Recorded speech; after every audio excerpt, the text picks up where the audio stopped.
UK Prime Minister Theresa May is hanging by a thread after Brexit Secretary David Davis and Foreign Secretary Boris Johnson resigned. So why did they resign? Because Theresa May brazenly betrayed Brexit by proposing a deal with the EU that would de facto keep the UK in the customs union, subjecting us to the same regulatory and legal framework that we voted to leave, and hampering us from doing trade deals with other countries that would provide us with economic independence and prosperity. The very reason why we voted for Brexit in the first place. Correct me if I'm wrong, but when I went to vote in the referendum, I didn't see a third option that said leave, sign up to everything under a different name, and be the EU's bitch. To illustrate how much of a sellout this was, May ran the plan by Europhile-in-chief Angela Merkel before it was even seen by her own party's MPs. Knowing it was a bad deal, she preempted her own ministers resigning on Friday by telling them they'd be quickly forgotten and revoking access to their government vehicles. And guess who praised the plan? Anna Soubry, Ken Clarke and Vince Cable, three of the biggest Ramonas in Parliament. That tells you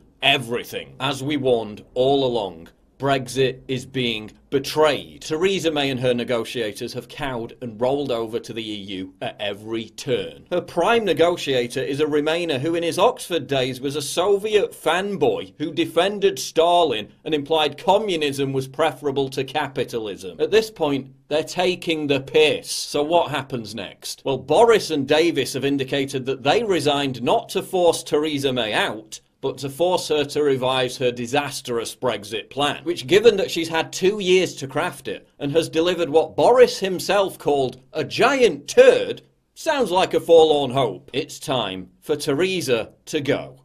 It's time to flush the turd. 15% of Conservative MPs, or 48 of them to be precise, have to write a letter to the 1922 committee triggering a vote of confidence in Theresa May. If she loses, then she's toast. That will trigger a new leadership contest, which hopefully a committed Brexiteer will win. The new leader will then almost certainly feel a need to secure a mandate from the country by calling a new general election. He or she will then have to defeat Labour's Jeremy Corbyn and save the UK from entering a hard left tyranny ruled by someone who thinks Venezuela's socialist dystopia is a good example to follow. If Corbyn wins, he'll almost certainly derail Brexit or call for a second referendum. If May wins, she'll deliver, at best, a soft Brexit, which is a Brexit in name only, which is no Brexit at all. So it's basically all or nothing. We need a leader who believes in Brexit. For most people, that man is Jacob Rees-Mogg. But JRM is a reluctant leader. He's said numerous times he doesn't want to do it. Could Rees-Mogg be kingmaker? Could it be time for Boris? Since the day after Brexit, I warned that the vote to leave was merely the start of the battle. Don't expect the elite to take this lying down. They'll just make us vote again in another referendum until they get the result they want. These people are snakes. Don't think the battle is won. It's only just beginning. Theresa May is surrounded by establishment globalists who share the very same attitude that sold us out to the EU in the first place. The very backstab that Margaret Thatcher warned us about. There'd be no European Central Bank accountable to no one, least of all to national parliaments.